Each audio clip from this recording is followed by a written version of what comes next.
Narcotics is a dirty business. ഇരട്ടി മധുരമുള്ള ഒരു ആഘോഷ നിമിഷത്തിലാണ് നമ്മളെല്ലാവരും.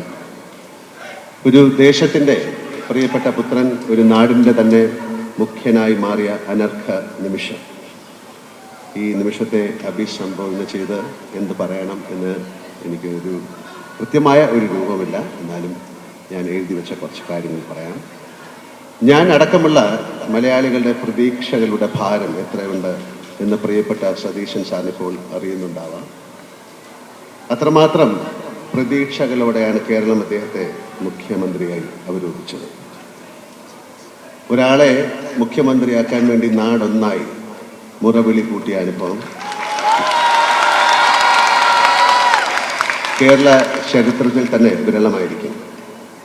പരവൂരിന് മാത്രമല്ല, കേരളത്തിനാകെ ഈ ഒരാളെ വേണം എന്ന് തോന്നാൻ കാരണം എന്താണ് എന്ന് ഞാൻ ആ ദിവസങ്ങളേറെ ആലോചിച്ചിട്ടുണ്ട്. സത്യസന്ധത, സുതാര്യത. ബഹുമാനപ്പെട്ട സതീശൻ സാറിന് ഇവ രണ്ടും പ്രകടമാണ്. ജീവിതത്തിൽ അങ്ങോളം മറ്റെന്തൊക്കെ കൈമോശം വന്നാലും ഇവ രണ്ടും കാത്തു സൂക്ഷിക്കാൻ അദ്ദേഹത്തിന് സാധിക്കട്ടെ എന്ന് ഞാൻ പ്രാർത്ഥിക്കുന്നു, ആശംസിക്കുന്നു. ഭൂമിയിലെ തന്നെ ഏറ്റവും മനോഹരമായ ഒരു ദേശത്തിൻ്റെ ഭാഗ്യവാനായ മുഖ്യമന്ത്രിയാണിപ്പോൾ ശ്രീ VD സതീശൻ സാർ. മഴയും പുഴകളും മലയും കാടും കടലും ഒരുപോലെ അനുഗ്രഹിച്ച ഒരിടം. കൃഷിയും വാണിജ്യവും കലയും സംസ്കാരവും പരസ്പരം ലയിച്ച നാട്.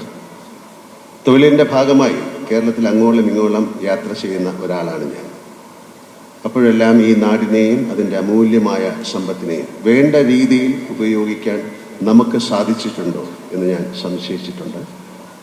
അതിൻ്റെ സാധ്യതകളെ ഫലപ്രദമായ വിധത്തിൽ വിനിയോഗിക്കാൻ നമുക്ക് സാധിച്ചിട്ടില്ല എന്നാണ് എൻ്റെ അഭിപ്രായം. നമ്മുടെ ചരിത്രം, സംസ്കാരം, കല, പ്രാദേശിക ഭംഗികൾ, കാലാവസ്ഥ, വാണിജ്യ വിഭവങ്ങൾ തുടങ്ങി ലോകത്തിന് പ്രിയപ്പെട്ട എത്ര കാര്യങ്ങൾ. കുരുമുളക് കൊണ്ടുപോയ വൈദേശിക ശക്തികളോട് ഞങ്ങളുടെ തിരുവാതിര ഞാറ്റുവേല നിങ്ങൾക്ക് കൊണ്ടുപോകാൻ സാധിക്കില്ലല്ലോ എന്ന് പറഞ്ഞ് രാജാവിന് ഓർമ്മ വരുന്നു. അത്രമേൽ അനുഗ്രഹീതരാണ് നമ്മൾ. കാഴ്ചപ്പാടുള്ള ഒരു ഭരണാധികാരിക്ക് മുന്നിൽ ഒരേ സമയം വെല്ലുവിളിയും സാധ്യതകളുമാണ് ഇവ. സാമാന്യത്തിലധികം വായനയും ചിന്തയുമുള്ള സതീശൻ സാറിന് ഇക്കാര്യങ്ങളെല്ലാം എന്നെക്കാൾ നന്നായിട്ടറിയാം എന്നെനിക്ക് ഉറപ്പുണ്ട്. നെഹ്റുവിയൻ സോഷ്യലിസ്റ്റായ ശ്രീ VD സതീശൻ സാർ നെഹ്റുവിനെ പോലെ വലിയൊരു ഡ്രീമറാവാതെ തരുന്നില്ല. അദ്ദേഹത്തിൻ്റെ സ്വപ്നങ്ങളിലൂടെ കേരളം മഴവിൽ ഭംഗിയോടെ വളരും എന്ന് ഞാൻ പ്രത്യാശിക്കുന്നു. അത്തരം ഒരു നാടിനെ സൃഷ്ടിക്കാൻ മുഖ്യമന്ത്രിക്ക് സാധിക്കട്ടെ എന്ന് ഞാൻ പ്രാർത്ഥിക്കുന്നു. കേരളം നേരിടുന്ന പല വെല്ലുവിളികളെക്കുറിച്ച് മുമ്പ് ഞാൻ എൻ്റെ ബ്ലോഗുകളിൽ എഴുതിയിട്ടുണ്ട്.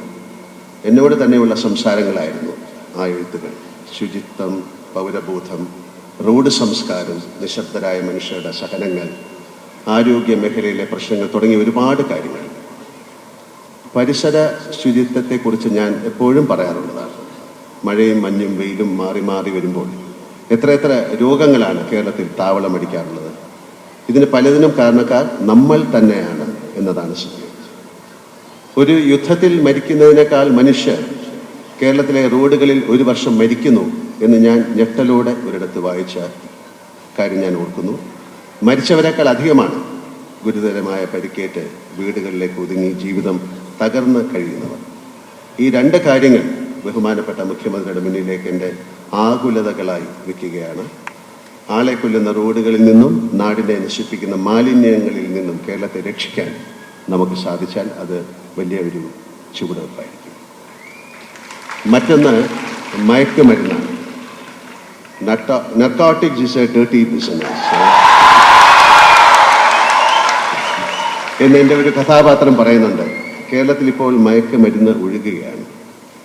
നമ്മുടെ കുഞ്ഞുങ്ങളുടെ സ്കൂൾ കവാടത്തിൽ വരെ മയക്കുമരുന്ന് എന്ന വിപത്ത് ഇന്ന് എത്തിയിരിക്കുന്നു. ഉരുക്കുമുഷ്ടിയും ദൃഢനിശ്ചയവുമായി സർക്കാർ മുന്നിൽ നിന്നാൽ മയക്കുമരുന്ന് എന്ന വിപത്തിനെ നമുക്ക് തുടച്ചു നീക്കാൻ സാധിക്കും. അതിനുള്ള കരുത്ത് ഈ ഗവൺമെൻറ്റിനുണ്ട് എന്നാണ് ഞാൻ വിശ്വസിക്കുന്നത്. എല്ലാ രാഷ്ട്രീയ പാർട്ടിയിൽ ഉള്ളവരുമായും സൗഹൃദം നിലനിർത്തുന്ന ആളാണ് ഞാൻ. കക്ഷി രാഷ്ട്രീയമല്ല, രാഷ്ട്രബോധമാണ് എന്നെ എപ്പോഴും നയിച്ചിട്ടുള്ളത്. തിരഞ്ഞെടുക്കപ്പെട്ട സർക്കാർ എല്ലാ ജനങ്ങളുടേതുമാണ്. സർക്കാരിനും മുഖ്യമന്ത്രിക്കും മാത്രമായി ഇവിടെ വിപ്ലവങ്ങൾ കൊണ്ടുവരാൻ സാധിക്കില്ല എന്നും എനിക്കറിയാം. അവകാശങ്ങൾക്കൊപ്പം വരുന്ന നിഴലാണ് കടമകൾ. ഒരു കലാകാരന് എന്ന നിലയിലും വ്യക്തി എന്ന നിലയിലും എന്നാൽ കഴിയുന്ന എല്ലാ സഹായങ്ങളും എന്നത്തെയും പോലെ സതീശൻ സാറിനും അദ്ദേഹത്തിൻ്റെ സർക്കാരിനും ഞാൻ വാഗ്ദാനം ചെയ്യുന്നു.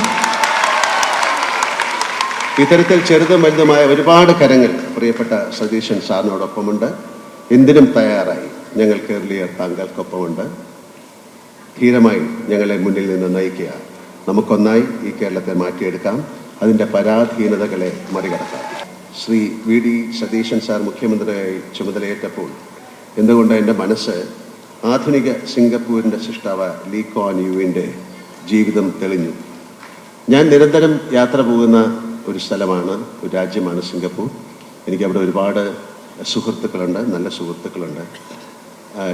അദ്ദേഹം മരിച്ചിട്ട് 11 വർഷമായി. ഇപ്പോഴും അവിടുത്തെ സൗഹൃദ സദസ്സുകൾ ഒരു തവണയെങ്കിലും അദ്ദേഹത്തെ ഓർക്കാതെ പിരിയാറില്ല. ചിലർ അദ്ദേഹത്തെ ഓർത്ത് കരയുന്നതും ഞാൻ കണ്ടിട്ടുണ്ട്. ഒരു ഭരണാധികാരി ജനങ്ങളുടെ ഹൃദയത്തിൻ്റെ ഭാഗമാകുന്നത് സിംഗപ്പൂരിൽ പോകുമ്പോൾ ഞാൻ ഇപ്പോഴും കാണുന്നു. അറിവ്, ലോക അനുഭവങ്ങളിൽ നിന്ന് നല്ല കാര്യങ്ങൾ സ്വാംശീകരിക്കാനുള്ള കഴിവ്, നാടിനോടും മനുഷ്യരോടുമുള്ള ആത്മാർത്ഥമായ സ്നേഹവും സത്യസന്ധതയും കഠിനാധ്വാനവും സമർപ്പണവും ഇവയെല്ലാം ലീ ക്വാൻ യുവിൽ ഒത്തുചേർന്നിരുന്നു. യാഥാർത്ഥ്യവും സ്വപ്നങ്ങളും നിറഞ്ഞതാണ് അദ്ദേഹത്തിൻ്റെ പുസ്തകങ്ങൾ. തീർച്ചയായും ബഹുമാനപ്പെട്ട സതീശൻ സാർ അവ വായിച്ചിട്ടുണ്ടാവും. ഒരാൾക്ക് മറ്റൊരാളാവാൻ സാധിക്കില്ല എന്ന് എനിക്കറിയാം. എപ്പോഴും ജാഗ്രതയോടെ ലോകത്തെയും ജീവിതത്തെയും വീക്ഷിക്കുകയും ഒരു വിദ്യാർത്ഥിയെപ്പോലെ നിരന്തരം പഠിക്കുകയും ചെയ്യുന്നു. ഞാൻ മനസ്സിലാക്കുന്ന നമ്മുടെ മുഖ്യമന്ത്രിക്ക് ലീ ക്വാൻ യുവിനെ പോലെ സ്വപ്നം കാണാനും കഠിനാധ്വാനത്തിലൂടെ പുതിയൊരു കേരളത്തെ സൃഷ്ടിക്കാനും സാധിക്കട്ടെ. അതിനെല്ലാ പിന്തുണയുമായി സാധാരണക്കാരായ ഞങ്ങളുണ്ട്, ഈ ഞാനുണ്ട്, നമ്മളുണ്ട്.